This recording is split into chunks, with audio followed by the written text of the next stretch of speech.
Good morning. I am P. Vijayalakshmi, Assistant Professor, Mechanical Engineering Department, Thandai Periyar Government Institute of Technology, Vellore. Today we are going to discuss about the various components of an engine. So you can see the various, this is the exploded view of a 6-cylinder engine. You can see the various components of the engine. So this is the cylinder block. So the cylinder block is generally made of cast iron or cast aluminium. The cylinder blocks has number of holes drilled into it. These constitute the cylinder. Inside the cylinder you have liners. So the liners are provided to take up the wear of the cylinder block. So if there is any wear, the liner can be replaced instead of replacing the entire cylinder block. So here you can see the cylinder block is integral with the crankcase. So this portion is called as the crankcase. So the crankcase helps to support the bearings which hold the crankshaft. Next is the cylinder head. So this portion is called as the cylinder head. The cylinder head is providing the sealing and all the inlet valve, exhaust valve, the intake manifold, exhaust manifold, all are being housed inside the cylinder head. So to provide effective sealing, and the combustion chamber is actually in the cylinder head. So the piston will reach till the cylinder head. So the clearance between the piston crown and the cylinder head will give the combustion chamber. So here you have the gasket. So the gasket prevents the leakage of both the intake gases and exhaust gases from the cylinder. And then you can see the crankcase which is going to house the crankshaft. So the crankshaft, this is the power supplying member of the engine. Then you have the piston. So this is the piston. You can see this is the piston and this is the connecting rod. So the connecting rod has two ends. One end is the small end and the other end is the big end. So the big end is connected to the crankshaft and the small end is connected to the piston. So the piston reciprocates inside the cylinder. This reciprocatory motion is being converted into rotary motion of the crankshaft with the help of the connecting rod. And then you can see one more shaft. This shaft is called as the camshaft. This shaft plays a vital role in operating the valve opening and closing mechanism. So this is connected to the crankshaft so that it can be timed properly. So when it has inlet valve has to open, when exhaust valve has to open, all this will be timed based upon the movement of the crankshaft. So this camshaft is being connected to the crankshaft by means of timing gears.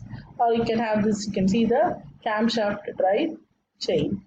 And then you can see all the various bearings. These are called as the main bearings which support the crankshaft and take up the load. And already we have discussed about the valve mechanism. They play a crucial role in opening the inlet and exhaust ports. The valve mechanism also has the rocker arm, and then you can see the cover. The entire unit is covered, and at the last you can see the oil pan. This oil pan is a sheet metal pan which collects all the lubricant oil and all those things will be collected in the oil pan, and there will be a drain plug provided in the oil pan which has to be drained periodically to remove the liquid waste that is collected in the oil pan. So this is the overall view of an engine. So main components are cylinder, block, crankcase, and then piston, connecting rod, crankshaft, camshaft, valve operating mechanism, cylinder head. So these are the main components of the engine. Now let us discuss in detail the individual components. So as seen already, the cylinder block is the backbone. In most of the cases, cylinder block and the crankcase will be cast as a single unit. In some cases, the crankcase can be bolted to the cylinder block. So the crankcase just provides an enclosure for the crankshaft. So this has to withstand all the gas thrust which is being exerted on it. Therefore, it has to have high strength and rigidity to take up the gas pressure and maintain the alignment of the bearings. So some commonly used crankcase resembles a funnel-like structure. So and as already seen, oil pan is attached to the crankcase. So regarding cylinder block, we have cylinder block of two types. One is open type and the other one is closed type. So in the closed type, the cylinder block or the liner is enclosed in a deep box-like enclosure. So there is also, it is being surrounded by coolant. This portion as the coolant jacket. Whereas in open or freestanding, the cylinder block or the liner is attached only to the lower deck of the block. So that comes under open deck. Next we'll see the cylinder liners. So these liners are inserted into the cylinder block. So cylinder blocks are nothing but finely finished holes inside the cylinder block. Okay, so that will constitute the cylinder. So to prevent any wear and damage, if there is any wear and damage in any one particular cylinder, so entire block has to be replaced, which will be costly. To avoid that, liners are being inserted into the cylinder block. Cylinder liners are basically classified into two types. One is dry liner and the other one is the wet liner. So in dry liners, the liners do not come into contact with cooling. This is a dry liner. So this is the water jacket and this is the liner, and there is no contact between the water jacket and the dry liner. Generally, dry liners are thin to effect good transfer of heat from the liner to the cylinder block. So and it is always thin. So if there is any one drawback of this dry liner is you have to accurately fit the liner into the cavity. If there is any air gap, that will act as an insulator and reduce the efficiency of heat transfer to the cylinder block, so which may result in hot spots resulting in seizure. So heat transfer, this effectively increase the heat transfer in the dry liner. Sometimes it is being coated with copper. And here you can see the wet liners. So wet liners directly come in contact with the water jacket. So cooling is more efficient. But the drawback is you have to have proper sealing. If the sealing is not proper, then the liner will not function and water may seep into the combustion chamber, into the cylinder block, and all those things will happen. So these are the two types of liners. Next we'll see the piston assembly. So this is the view of a piston. So this portion is called as the crown of the piston. So usually the crown has cavities in the case of a diesel engine, and it has some deflectors in case of a petrol engine. So since this type of since this has some cavity, this is the piston of a the cavity is not so pronounced, so you can call this as a petrol engine or a petrol engine's piston. Whereas if it is a diesel engine, you can see pronounced cavities.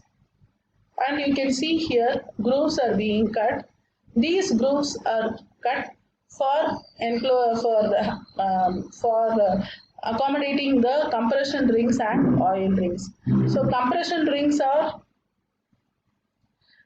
why do we need compression rings? So there is since these piston they operate at a high temperature, there is always a chance of piston expanding. So if it is made to the size, if the piston expands, it may result in seizure.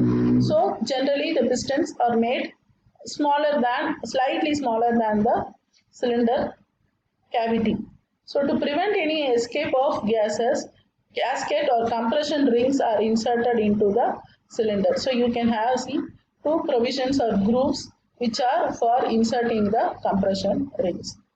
And another groove, this groove also in rings are of two types. One is compression rings and the other is oil rings.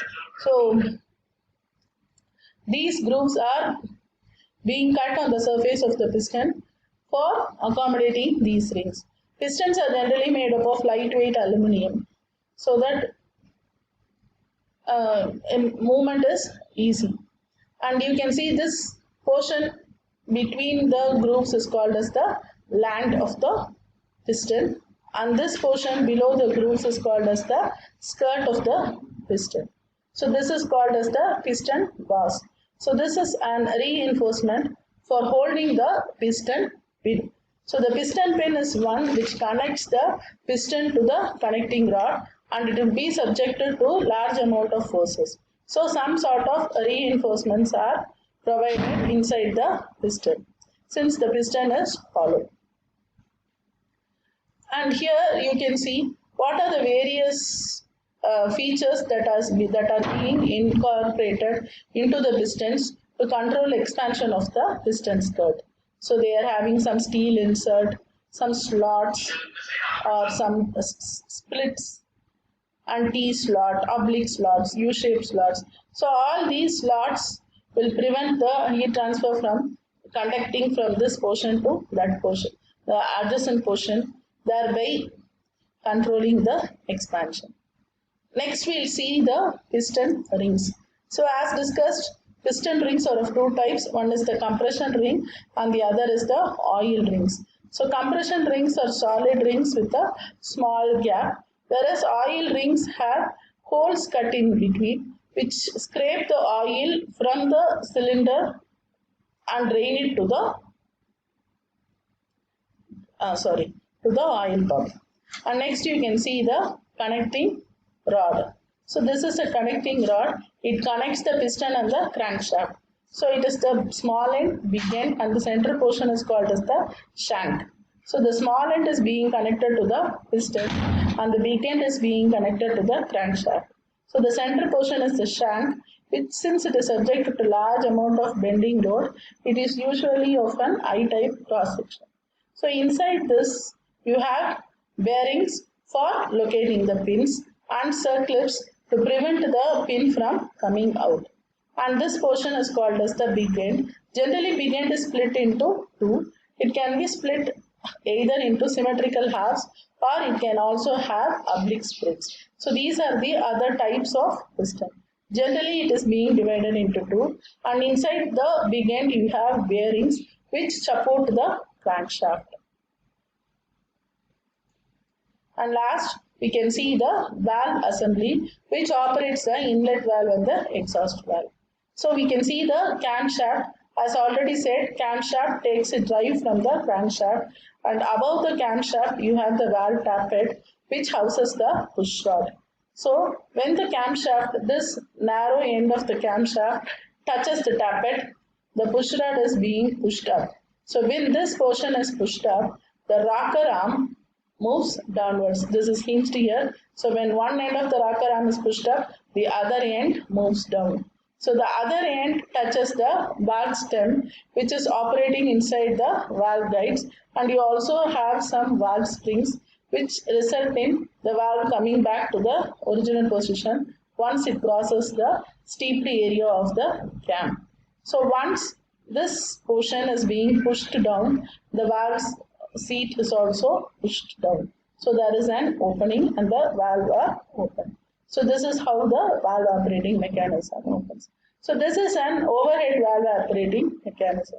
There is also side head valve operating mechanism, and overhead camshaft, instead of having the camshaft can also be acting in the overhead. So here you can see the camshaft directly pushes the valve stem and the valve seat moves downwards, showing the opening. So these are the various other, and here you can see the side. So here again you can see the cam, tappet, push rod and the valve stem which moves inside the valve guides. So the valve just moves upwards and the passage opens. So this is the valve operating mechanism. So you can see cam, tappet, push rod, rocker arm, and then valve stem operating in between the valve guides and valve spring to retain its original position. With this brief introduction on the various components of the engine, I finished this.